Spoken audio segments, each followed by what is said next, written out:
Hello, everyone. You're listening to the Paradigm Shifts podcast with your host, Keisha Kruger. I'm an organization development practitioner and executive coach, working with leaders to create positive changes in the workplace using behavioral science. My personal mission? Share science-based tools and leadership insights from the field that you can use in the workplace and beyond. Considering we spend about 3/4 of our lifetime at work, there is incredible science and organizational psychology that can be used to rethink the way we work, lead, and ultimately live. Join me as I speak with thought leaders and business leaders in practice, unpacking lightbulb moments for paradigm shifts. Hello, everyone. On this week's episode, we chat about the future of organization development, and we are joined by Alan Landers, who is the president and CEO of the OD and Change Leadership Group. This is a global consulting firm with consultants across the United States and partners in 5 countries. Alan has been an OD practitioner for over 43 years, starting in 1978. Very excited for you to learn more about Alan. Be sure to check out the show notes for information about his services, his company, and how to get in touch with him. Hey, Alan, how are you? I'm fine. How are you, Keisha? Good. Thank you so much for joining me today. It's my pleasure. Thank you. So OD, organization development, it's roughly got its start around the 1930s, but really took off in the 1960s. And since then, there's been some major evolutions and contributions, emerging science to the field. And you, Alan, you bring over 40 years of experience to the world of organization development. So I'm curious, what are some of the top shifts or changes that you've noticed in the field over time?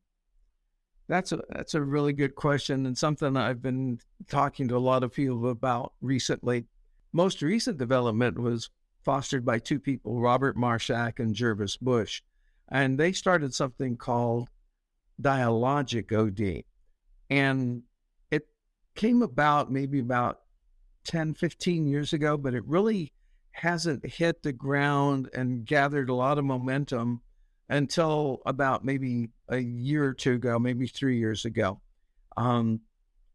What happens is there's this type of OD that's called dialogic OD, and it's based upon action research that goes back to the 30s and 40s, what you were talking about. And basically people would come in and they would do a survey, they'd do a needs analysis, they'd do an organization assessment, and OD practitioners at the time, people from IO primarily, IO being industrial organizational psych, they were psychometricians. Yeah. And so there was a lot of statistical work. And what they found is that they'd get data, but by the time they started to implement change, things had changed. And so the data was outdated by the time they started to do things. And there was research done about in the 80s that said, early 80s, that about the original research was maybe 73% of all OD change interventions failed to reach their intended goals. Well, that was it's become a myth. Actually, the real data is somewhere about 50% of the projects fail to reach their goal. And so Jervis and Robert, they started thinking, well, what was the cause of this? What was happening? And the answer was people were taking a statistical, mechanical look at change, and change isn't mechanical. Yeah. You can change your mind tomorrow. People change their minds in a whim. Chocolate's my favorite food. No, I like vanilla now. It's just whatever. And the old processes in OD didn't account for these changes. And so when Jervis and Robert started working, they created this dialogic, which is based upon getting everybody together, talking about what's going, and doing that in an ongoing way. Right. So instead of just one time gathering data, it was an ongoing process that involved the whole organization. And they use something called large group interventions, and that could be anywhere between maybe 35, 40 people to 400 people to 1,000 people. I know I was doing an intervention with Isuzu Motors of America, and we had 600 people in the room. And that's kind of what we do. We want to get everybody involved, have a stake, have a say. And I think that's the biggest change. There's some other smaller ones. The emergence of IO psychology is another one. And I have a lot to say about that. Yeah. Arts So and real quick before we go on, so what I'm hearing is action research that the approach to OD, focusing on more of a linear timeline, and it considers change from more of like a data point set or a data set point, and uh, focus groups, interviews, things like that, right? And it doesn't account for the individual factors of change. Not only do we have change in our environment, our society, our community, our business is competitive, but also our individual factors that bring change about. And so what I'm hearing is dialogical OD really does take into consideration the humanistic factor of change, and considers that change is ongoing, as you mentioned, and continuous, but it opens up a dialogue between the individuals for that agility to be able to adapt to change in a more agile way. Is that right? Yeah, let me, it's not just dialogue, because that sounds like it's just like talking. Okay. But there's a process to it. And at the core are something called generative images. And so the facilitator, we host interventions. We don't necessarily facilitate. So we create a space that's where people can come and it's safe. And the generative image is basically some sort of word, phrase, image that kind of gets people to thinking outside of what they normally would think. And what we want to do is we want to foster communications around something that isn't but could be. And we want to eliminate all of the restrictions and inhibitions that are existent in organizations so that people can do that. And once you eliminate those, then anything becomes possible. Then you have to sit down and say, well, anything isn't possible. What can we do? And that's where we kind of get into it. So it's not just dialogue and talking, but there's a process that's involved in it as well. And it seems like that the process and the container that a facilitator holds really supports the evolution of mindsets, which is Yes. changing the way that we think about what we can do rather than just what we do. Exactly. That mindset change is a big part of dialogic OD. Thank you for explaining that. And so that's a huge shift. And then you said something else around IO psychology kind of being an emerging shift. Tell me a little bit about that. Okay, I'll talk about it, but you got to understand I'm kind of this divergent kind of guy, so I'm going to start out talking about something else and then get to it. Back in the day, and the day for me was back in the early 80s, HR did not have a seat at the table. There was no such thing as a CHRO, okay? Chief Human Resources Officer, there wasn't. And so HR was trying like the Dickens to, get a voice at the C level, and they didn't have anybody. So they decided they were going to add training to their thing, okay? But what happened was about the time that HR was going to add training, IT came along and then invented something called the HR information system, HRIS, okay? And so people could go online and they could fill out the forms and all that kind of stuff that HR required. And HR said, we need a seat at the table. I mean, IT said, we need a seat at the table, not HR. And there was this clash between them. And so IT said HR should report to us. And HR said, no, IT should report to us. And of course, that wasn't going to work. I'm thinking about how that discussion would play out in my organization right now. Yeah, it's like, well, it was going on back in the early 80s, and IT was coming up with all these different forms and all these different online apps and everything. And so HR's response is, we'll get training, and training will become part of HR. And that worked. And so what happened is HR got a seat at the table, and training lost out. Training totally lost out. We're kind of like underneath whatever, all the different layers. IT got a seat at the table. Okay, so what does that have to do with IO psychology?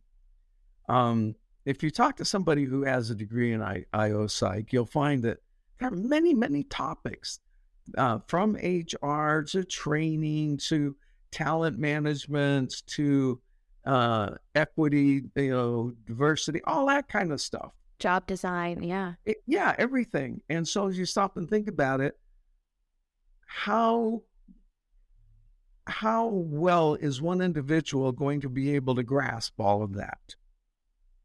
And they can't.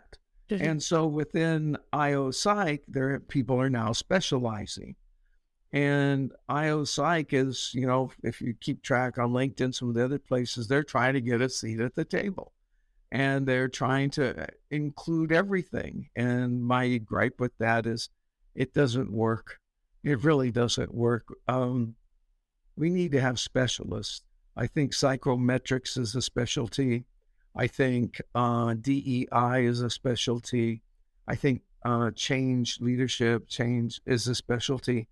And for example, if you think about training, there are certain one of the theories in training, if you're doing instructional design, instructional e-learning, you're creating e-learning, how the eye moves across a screen is something that you learn as an instructional designer. Does an IO psychologist need to know how an eye moves across a computer screen? No. And so I think trying to encompass everything is just working against what we do. I think we need more specialists than we need people. So you would say that biggest shift as it relates to IO psychology is just around the recognition or realization that specialties need to exist over general type of roles. I think that what happens is I think people need to be specialists. You're learning to become, or you are a specialist in video. Okay. Now think about it. Is that part of what you learned in your IO curriculum? No, it's something you picked up on your own because this is what you want to do. Okay. And so what happens is you still have that IO background, but now you're supplementing it with other technological skills. And I think that's how people become generalists. I think, you have something that you can do that you're an expert in, and then you add to it, supplement it by gaining other expertise. Like you said at the beginning, I've been doing this I started in OD in 1978. So what is that? 44 years now that I've been doing this. Well, actually 43 now, 45. And over that time, I started out as a trainer. Then I got into OD. Then I got into other technologies, and I'm getting into AI now, artificial intelligence. And so when you've been around that many years, you have time to kind of develop expertise. But to come out of grad school and think that you can do more than just one or two things, I think that's misleading to students. So hone in on a specialty and then pick up skills along the way, add them to your toolbox over time, but first specialize. Right. And to me, when I started, and so I have this bias, I started out as a trainer. Okay. And what was good for me at the time was that I had to learn how to do a training needs analysis. Mm-hmm. And then you ended up having to learn how to do a root cause analysis. Okay, back in the day, as I said earlier, that's where OD was. They were looking at root cause analyses. And so it was the the move from training to OD and the different kinds of analyses, I go, oh, I get it. And so what happened when you do a training needs analysis, the scope is limited to a particular job or an element of a job. When you're doing an organization assessment, it's a much, much bigger scope. You're looking at a number of jobs across a department, maybe even a division. But that's for me. I started out as a trainer, and eventually I saw similarities between that and OD, and standing in the front of a group and facilitating, as opposed to working with a group of people, a T group, therapy group, and helping people kind of uncover what's going on in them, helping teams work more effectively. So I went from learning theory to group theory to organizational theory. And, of course, over 4 decades, you kind of get pretty good at some of them. Yeah, it seems to me like the skills required for the action research approach in an OD practitioner versus the skills required for a dialogic approach would be much different and need to evolve. And so I'm curious, are you also seeing education support that evolution for OD practitioners to upskill in those different areas, such as facilitation, right? That's a huge one for dialogic OD. We don't, it is a facilitation, but it's a particular type of facilitation. Trainers, when they facilitate, they have a training objective. We're trying to achieve this particular skill set, okay? In OD, when you're doing dialogic OD, you're not quite sure where it's going to end up. What you want to do is you want to facilitate a discussion. You want to throw in these kind of images that cause people to think outside of what they normally would and kind of expand their mindsets, as you said. And that's a different type of facilitation.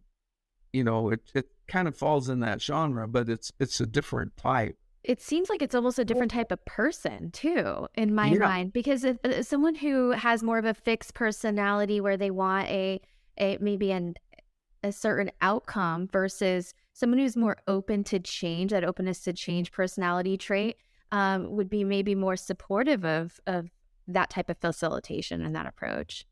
And that happens I'm going to say at 2 different levels. It happens at the consultant level. So you have some consultants. I was talking with a guy the other day who was a psychometrician, and he just thought the idea, well, wouldn't you want to have statistically valid data to support the actions that you're going to take? And how do you argue against that? You say, of course, but there's more to it than that. Yes. And he doesn't see more to it than that. And we kind of argued about that and decided that, okay, fine, you have your, I have mine. Okay. So the practitioner can have two sides, the one that you cite and then the dialogic, okay? But where the rubber meets the road is the client. Good. Because CEOs lean towards the diagnostic side. They want the data. They want the hard data. And so as an OD practitioner in the early days, I would go into a client and I'd say, okay, so what's the situation? They'd tell me the situation. I say, okay, well, let me look around, see what we can do and whether I can do anything or not, because it's conceivable that, I can't fix it. And so he said, okay, I'd go look. And then at the end, I would say, okay, you want this. This is as close as I think we can get. And he'd be all happy because this is what he wants, and I was going to get it for him.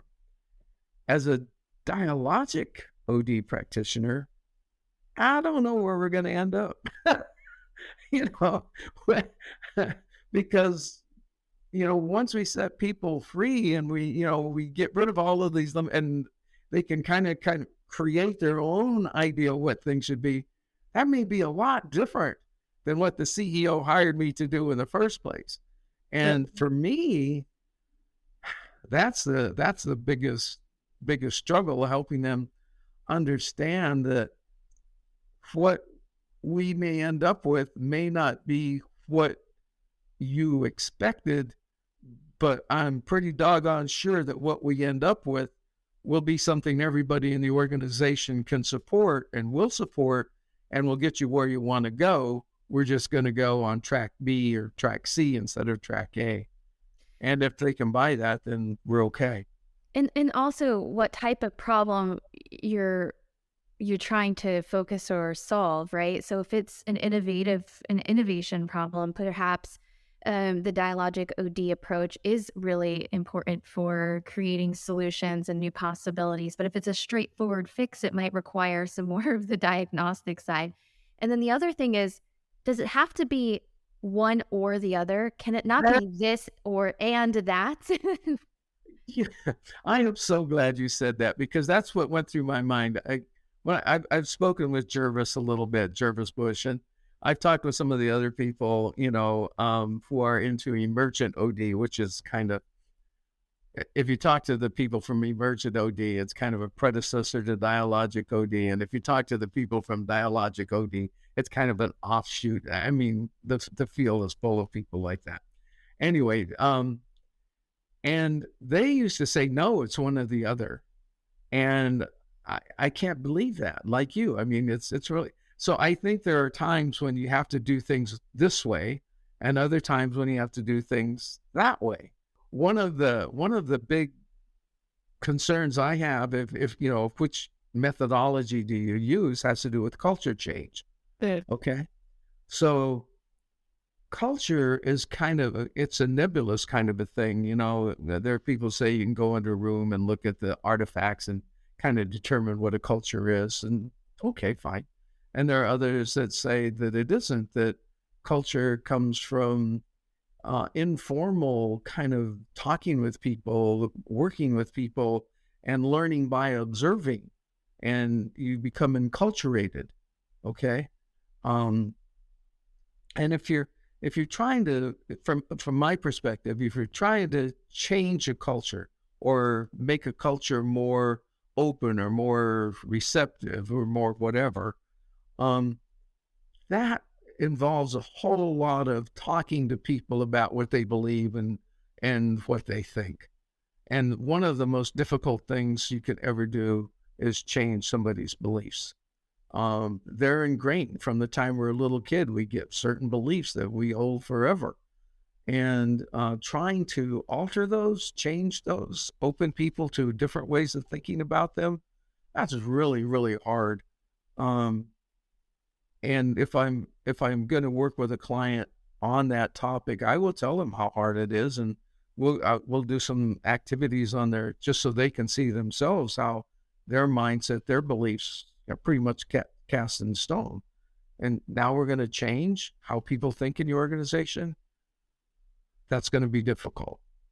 And that's where, we'll go toward a certain direction, but it'll be very idiosyncratic what we come up with. Yeah, it's hard to get people to subscribe to something that they're not on board with, right? Exactly. Yeah. So just want to go back to the seats at the table. We talked a lot about the OD practitioner, the trainers, the IT, HR, IO psychologists, but focusing on OD practitioners and their seat at the table, what would you say is the most important role that OD practitioners play today in an organization? Effectively leading change. Yeah.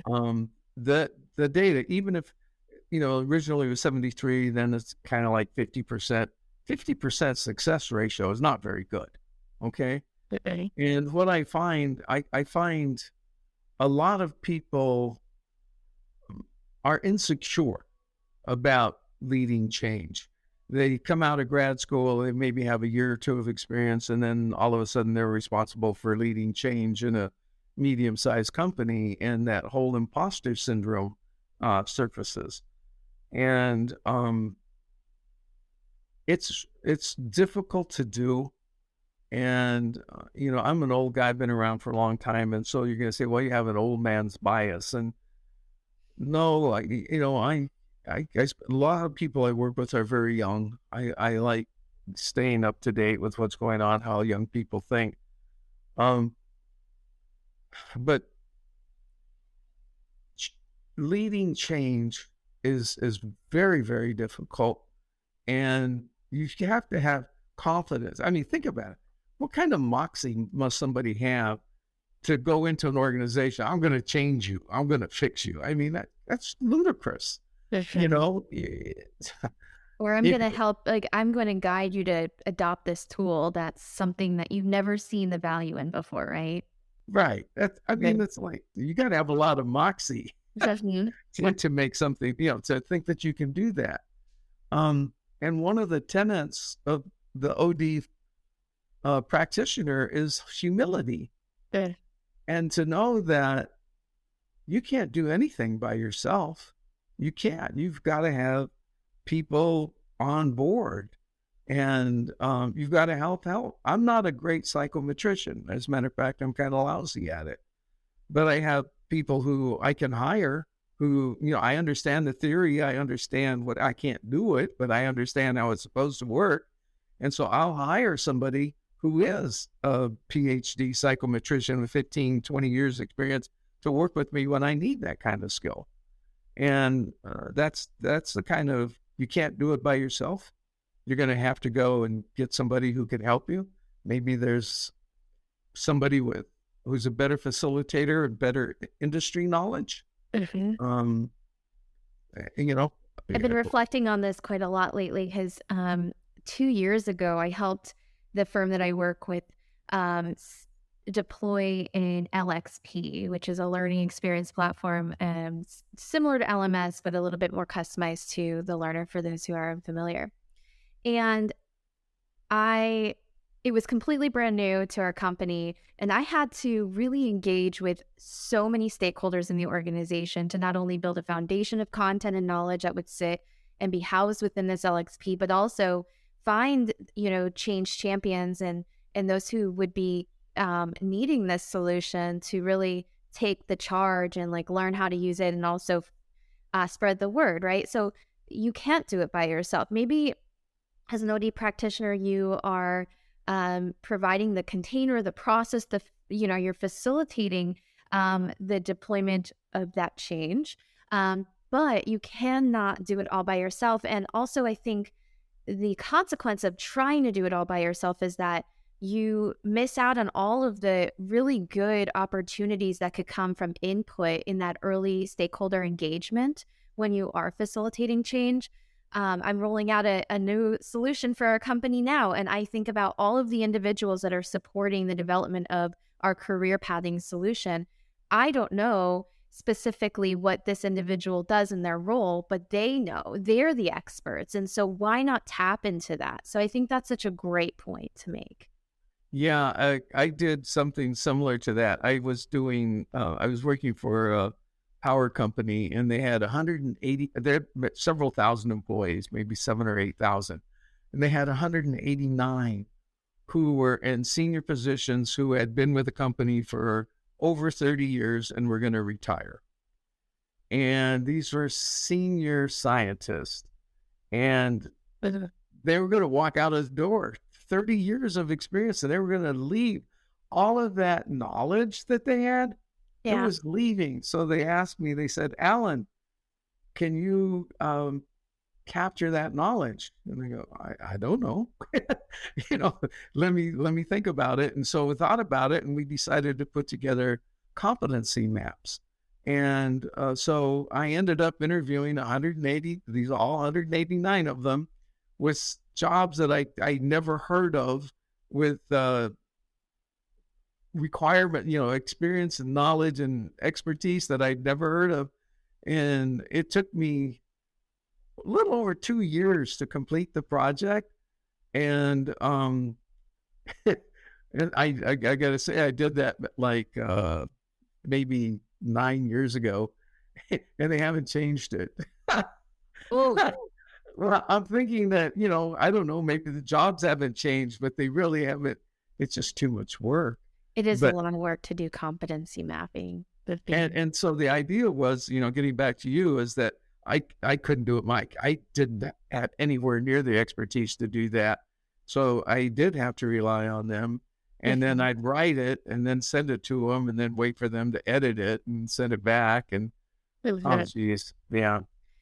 So, just a little shift here for business leaders that might be listening. Describe the value OD brings to the workplace. I know we talked a little bit about the role that OD practitioners can bring around effective change leading, but what value does OD bring to the workplace? Maybe you can share an example or perhaps a story of when OD's value maybe was realized when you were doing like consulting. The value is getting things to work smoothly. Okay. So let's take a process, number of steps in the process. If one of those steps doesn't work, the process stops at that point. Okay. And then beyond that point, people are dysfunctional and start blaming everybody else. That creates a negative culture because people are blaming everybody else. And it affects the productivity, it affects the quality. So when you have happy people doing things the way that is optimal, productivity goes up, quality goes up, sales go up, and that affects your bottom line. Okay. It doesn't take you as long to do things, and you're not trying to figure out what's going wrong because somebody didn't do something they should have done. Okay. So the idea of helping, I call it organizational effectiveness. It's really not OD so much, but my job is to help organizations be more effective. Okay. And there are a lot of things that I do to help them. What was the other part of that question? The value. Yeah, Can I give you an example? the value.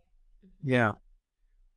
So you've probably heard about people who step into frontline supervision, how they have, maybe especially in the union shop, because until they became a supervisor, they were labor.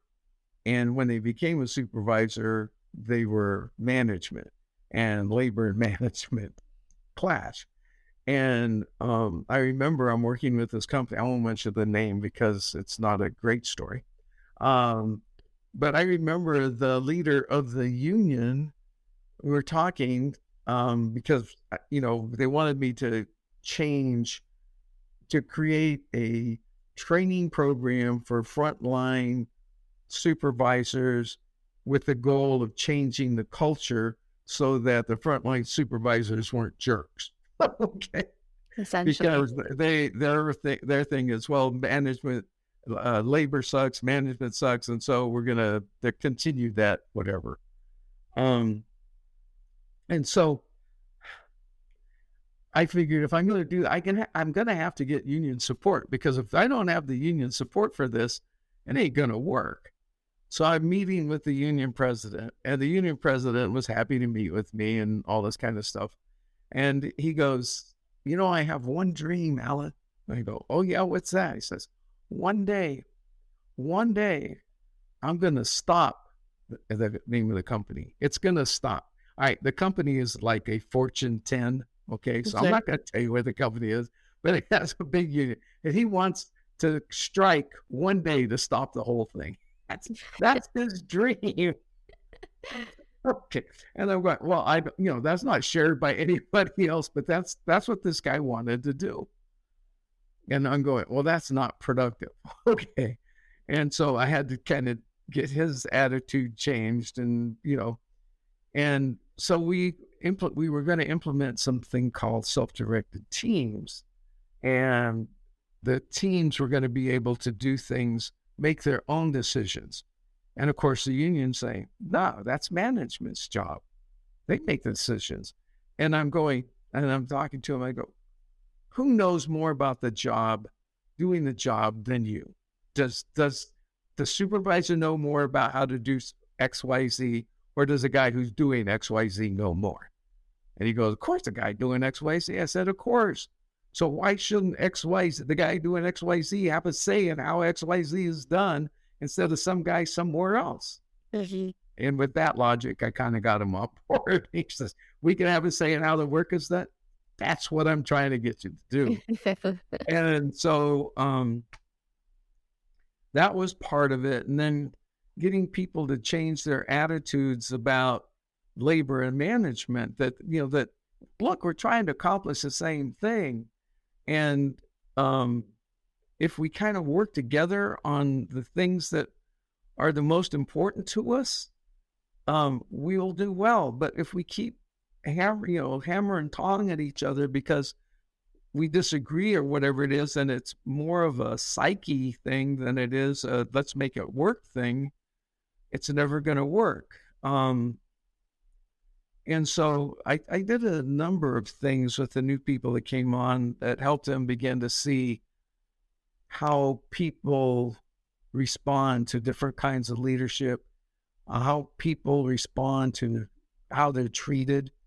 And we did a lot of, I focused primarily on their family and their children and how your children react based upon how you treat them, how you reacted based upon how your parent treated you. Think about how the people at the plant react based upon how they're treated. It's all the same. It's how you're treated determines how you react and oh my God, that took me 18 months. And Wow. yeah, it was the training program when we finally finished it was a 3-week residential training program. So frontline supervisors had to go to a hotel for a week, for 3 weeks, not consecutive. They went for a week to the first part. Then they went back to work for 2 weeks. They came back. They tried the stuff that we introduced in that first session over 2 weeks. They came back and did it work? Did it not work? Whatever. And then we did another week. And then they went back to work for a month. And then they came back for another week. And that last week, there's a whole lot of personal assessment, self-evaluation, self-awareness kind of stuff. And that last week, the last 2 days, I brought in executive management, the people who hired me to come in and do this. And I brought in the families. So the wives and the husbands and the children were there. And I still get emotional about it. There was this little girl who stood up and was holding her dad, around the waist, and she said, "Thank you for giving me my daddy back." And wives, and who said, "You saved our marriage," and Wow. it was just powerful stuff that they continued, and I don't know if they're doing it now. It's quite a few years ago, but they did it for about 5 or 6 years, and they'd call me back every now and then to kind of help with the trainers. But the hardest part was teaching people how to facilitate, because a regular trainer just couldn't do it. You had to. It went back to the days of T group and all that kind of stuff. So. Talk about whole person approach. I mean, that's why I love our field so much, because yes, we help organizations around effectiveness, but we could change people's lives that extend beyond just the workplace, and it help with relationships and just so many other things. So thank you for sharing that story. Oh, you're welcome. I'm glad to do it. So as OD becomes more widely known and more accepted, I mean, we're seeing that I see it, at least, maybe you have a different opinion. I see OD kind of being more prominent. I see more jobs posted for OD and IO psychologists and org practitioners. What possibilities do you imagine are out there for those in the field? I think the best way for an OD practitioner to start out is to get a job in training.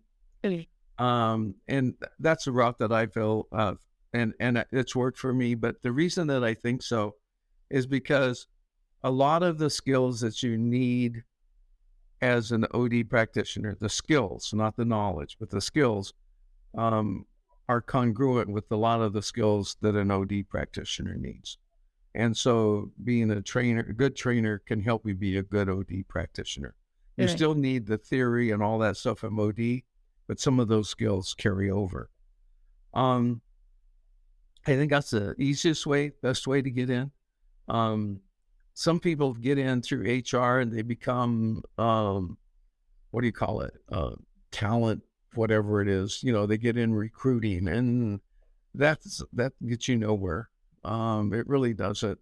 I believe that a really good IOOD practitioner needs to get into a job, whatever it is, look for problems, and they will see them, and then try to find ways to fix them. Good. You're not going to get permission. You just need to kind of find ways to fix them. And if you can fix these little problems that exist, people will come to you with more problems. And that's really what you want. You want people to come to you and say, hey, I've got this thing going on. Can you help me? And you say, yeah, sure. Let's take a look. Okay. Actually, I'd say, I don't know. Let's take a look, because I don't know if I can help I don't you. know. But I think what's going to happen, I think that there are so many changes going on right now, so many changes, that if somebody can be good at it, and you need to have a process. It's not linear. It'll loop. Okay. But you need to have a process that you're comfortable with. And from the very first, when I started in this, my mentors, and I had some really great mentors, some of the early guys in the field, they said, Alan, trust your process and trust the people in the process. And I've done that. There have been times when I was kind of over my head, and I would go to my mentor and like, trust the process. And so I have a workshop that I offer. I think you may be aware of it. It's through the Peter Drucker Graduate School of Management. It's in OD and Change Leadership. And one of the tasks that participants have is to create their own change process. We review about 7 or 8 of them. There were maybe, I don't know how many, there are tons of them. But I say, okay, look, here's 7 or 8 that are most popular. Based upon what we've learned, based upon what you know from your experience, create your own process. I want you to have your own process, and I want you to be able to follow it. And that way, they're following something that they believe in, that they created. It's theirs. It's not somebody else's. Okay. And I think that once OD practitioners get to the point where they can do that, where they understand the process, and that, they're going to go up and down, it's going to go left and right. But as long as you have this overarching process that's going to guide you, you'll be okay. And as people become more proficient and not, that imposter syndrome kind of fades, they will move up in organizations and people will listen to them. I got called a lot in organizations because I fixed problems. I remember the performance management system, our performance appraisal system at this one big bank I was working with, was terrible. I'll ask you a question. You've been performance appraisal. Okay. So what's the largest scale? You know how they rate you from 1 to 5, 1 being terrible, 5 being wonderful. What's the largest scale that you've ever seen? Well, it's interesting you bring this up because I was actually tasked to redesign our performance management system at our company as well. I have not seen personally over 5. Now in my research, I've seen it go up to 10. That's the highest. You know what the highest I've seen? What? 1,000. What? 1,000. How? Okay. Yeah. How? Okay. I couldn't even imagine getting that adoption. From 1 to 1,000. What do you rate this on this criteria? Okay. All right. So what happened was the people they called it a 3-point scale. Okay. But it was like 1.005, 2.278, 3, because, they were having a hard time differentiating between a 1 and a 2, a 2 and a 3, a 3 and a 4, a 4 and a 5. So they put these decimal points, and instead of like 1.5, it was 1.25, and that's on the 1.258. It was 1,000-point scale. Oh my God. Okay. And of course it didn't work. Really? Yeah, I wonder why. Wonder Well, it why. didn't work. And I love performance appraisal systems because I think they're easiest thing to fix, and all of them are messed up. Okay, they are. It's like they had the bell-shaped curve. Yeah, okay, so here's the thing. Who did you heard of pay for performance? Mhm. Okay, basically it says your pay is based upon your performance appraisal, right? Your rating. So if you get a 4, you get this percent increase. If you get a 3, you get this percent Yep. increase, right? Okay. That's a myth. That's a joke. There's nothing about it that is true. And the reason I say that, it's built upon a myth. And the myth is this. Okay. Somebody in finance at the beginning of the year, right now, maybe in the last 3 months, sat down and determined what the Budget. personnel budget would be for your company and what the overall percent of increase salary increase people would have.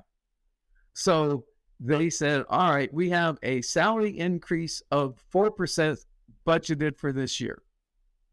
Okay.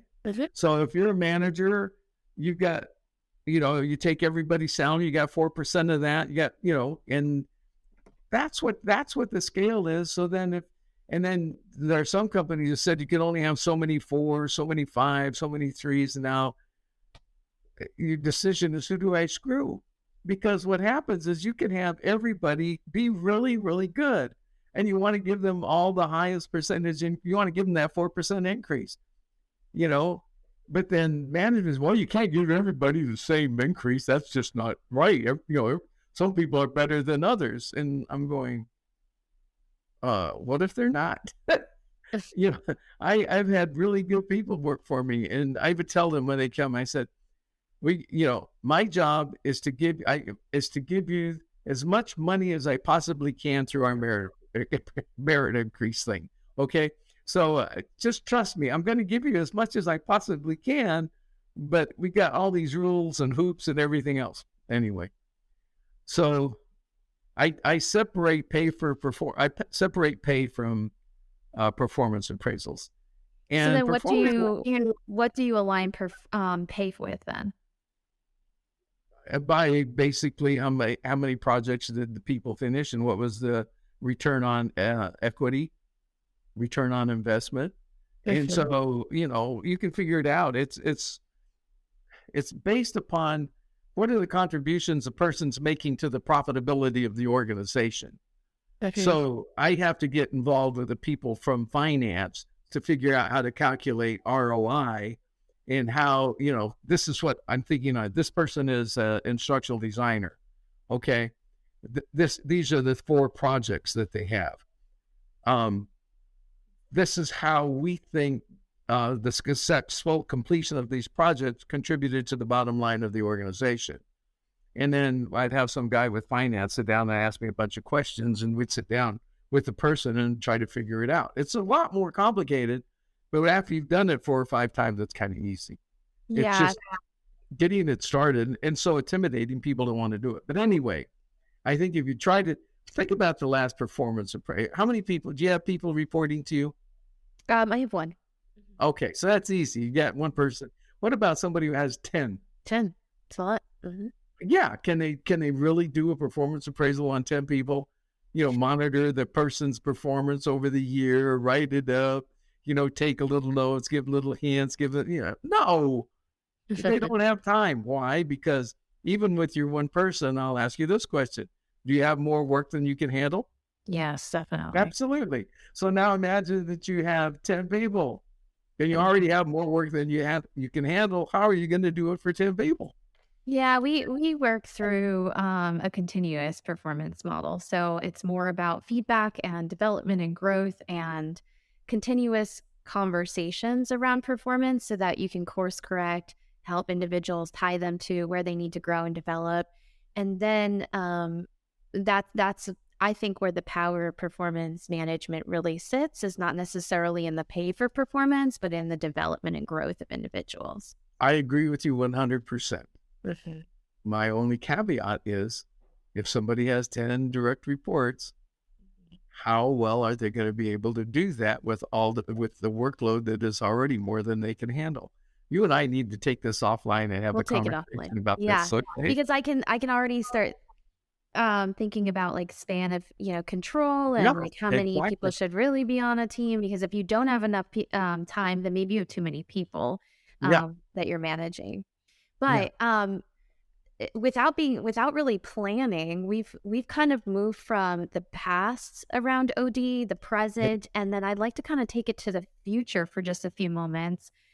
Moving forward, OD has an opportunity to innovate and progress as a discipline.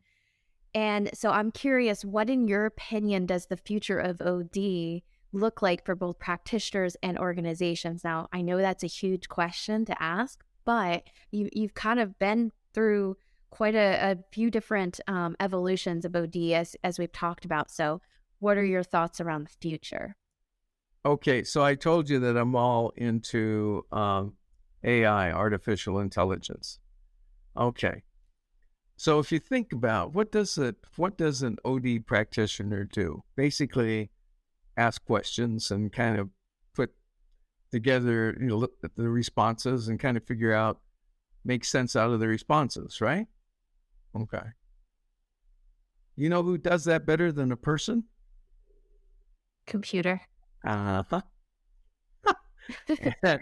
And what's really interesting is that there are applications out there, artificial applications right now that can analyze conversations. So, they analyze this conversation between you and me.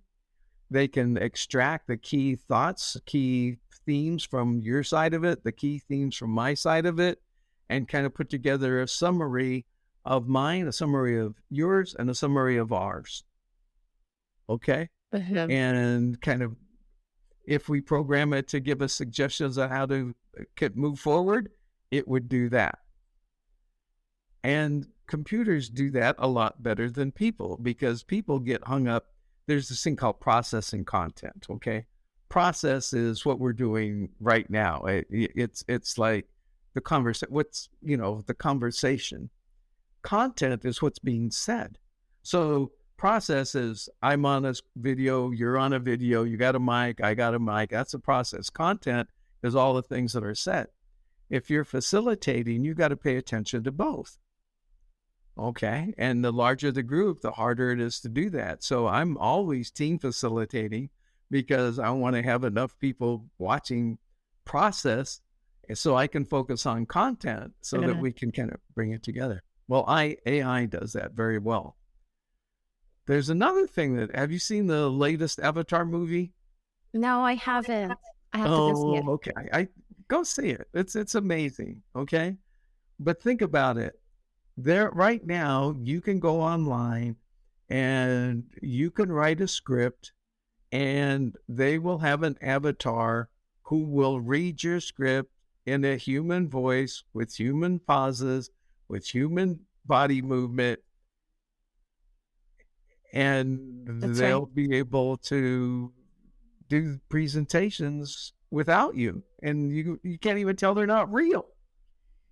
So you're saying you can see AI technology taking the place of OD practitioners in the future, potentially? Potentially. Whoa. I know. I mean, they can ask questions. They're just the computers. They're just, you can program them to like the eye movements, head gestures. They have software apps that interpret that. Okay, what does it mean? And the tone of voice, inflection, interpret that. What does that mean? Okay, Okay. and my thinking is computers will probably be able to do that better than humans. The only problem is humans don't want to interact with something that's not lifelike. And that's why I suggested going to Avatar, because you'll see that in another 10 years, it's going to be very, very lifelike. And So there are, go ahead, I'm sorry. so what space does that leave for OD practitioners then? I think that, well, why am I into AI? Okay. I want to know what's coming. I want to be ahead of the curve because somebody has got to do the programming. Somebody has got, for example, when IT was trying to take over HR, they were doing it from an IT perspective. HR was all over. No, you can't do it. You got to. And so they finally eventually worked together. Okay. And that's what's going to happen, I think, with AI and OD. They're going to have to work together. Look at how much training is done online now. Okay. What if a group could be hosted? I'm not really big on the metaverse. Have you seen those artificial hosting? They're ugly, and they're not very real. And I just think that we as OD practitioners are going to be aided in interpreting conversations, communications by artificial intelligence. Well, I mean, I know that the metaverse spaces that you're talking about aren't as lifelike or real right now, but they're working towards trying to make them really real. Yeah. And I'm just wondering if that would open up OD practitioners to serve broader communities or communities more in a more global sense, because the ability to interact in an alternative space than a physical space, which we can kind of do now through like Teams and Zoom, but that provides, I think, a little bit more nuances around nonverbal communication, maybe a little bit easier for that type of interpretation or different interpretation in a space. I don't know. There's a lot there. Do you have any other predictions? I think that I think the field of IO is going to have to reduce. It's too broad. It really is. I think that it's going to have to narrow its scope, and I know that people don't want to do that. I think the curriculum that are offered to universities, graduate schools. I talked to a lot of professors. Some friends of mine, people on my team, are professors who teach at universities, and they don't have a lot of practical experience. Some of them do. I mean, some of them are very, very senior, very highly qualified practitioners, and others dabble at it. And I think that the curriculum has to be divided into theory and practicum. And I don't think enough time is spent really on practicum. I get people who come to me, people with PhDs, 5 or 6 years of experience, and they don't know how to do some of the things that I would think that they should be able to do. It's that translation from theory to application that's kind of missing in essence. And I think that really that whole practicum thing needs to be added to the curriculum of ODIO practitioners. I just don't think it gets short shrift, and it needs to be emphasized, I think. But you're talking to an old guy, right? I've been around the block, and so many. I'm at the point where I think people are going to want to stop listening to me because that was then, this is now. Well, one more question for you because I'm not done listening to you. This is true to the concept of the podcast paradigm shift. So I asked this question of all my guests. So what is the most recent paradigm shift that either you've experienced, whether it's related to this work or something outside of that, maybe on the horizon? It has to do with my practice, my personal consulting practice. About a little over a year, about 2 years ago, I decided I wanted to create an incubator, a consultant incubator. You've heard of business incubators? It's you bring, you have create a place and people come in and they start their business. You have people help them. Well, I wanted to create a consultant incubator. That was my goal, to bring people in and teach them the business of consulting. And I thought, maybe I'd get newbies and help them. That didn't work. People, I don't know if it's a generational thing or what, but people want to be told what to do. Tell me what you want me to do. Tell me what I should do. How do you want me to do it? What do you want? And I think that's bad. And so my paradigm shift is, instead of telling people kind of how to do this or how to do that, I'm more towards asking people how to do this and how to do that, even though they may not have any idea at all. Maybe they never thought about it, but that's kind of where I am now. I think that people need to stop asking for the quick fix. The Google mentality. What's that? Oh, look it up in Google. And get back to thinking, creating. I'm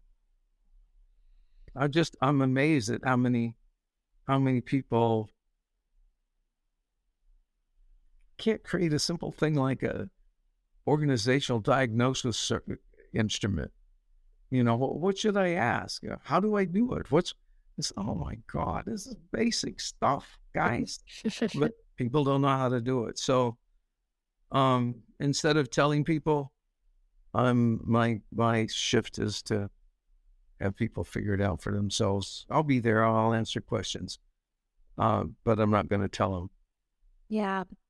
Thank you for sharing that. One of the most powerful concepts or techniques that I have seen help in supporting shifts from dependency thinking to more independent critical thinking has been, like you had said, inquiry, the power of inquiry, right? And asking powerful questions. Really routed to coaching, but it really does support in putting the question back on the individual and helping them. I'm there, right? I'm there as a supporter to help you think through, but you need to also challenge your assumptions, come up with your own independent solutions or potential solutions for the problem. And so I've seen that help and support shifts when there are individuals who are more dependent on someone else or something else for an answer. So I really appreciate you sharing that. Mm-hmm. I think there's people I'm interviewing some people who joined our firm, and that I ask them, actually we had a conversation around, if you have questions and I give you the answer, who does the thinking, you or me? And I'm not interested. If I'm doing your thinking, then you become hands. And I don't want hands in my company. I want thinkers in my company. So, it's kind of where I come from. Powerful. Thank you. Thank you so much for that, but also for walking us through the past, the present, and the future of OD. And I'm really excited to share this with listeners and to get feedback. And thank you so much. I appreciate all of your time, energy, and expertise. It's been a pleasure, and I look forward to talking with you about the performance management system. Performance management. You got it. Thank you so much for tuning into this week's episode. If you enjoyed this conversation, don't forget to leave a review, rate, and subscribe wherever you're listening. If you know a business leader in practice or friend who you think would be interested in this episode, please consider sharing it with them. I am so grateful for your support. For more updates, you can follow us at Paradigm Shifts Podcast on Instagram. See you on the next episode.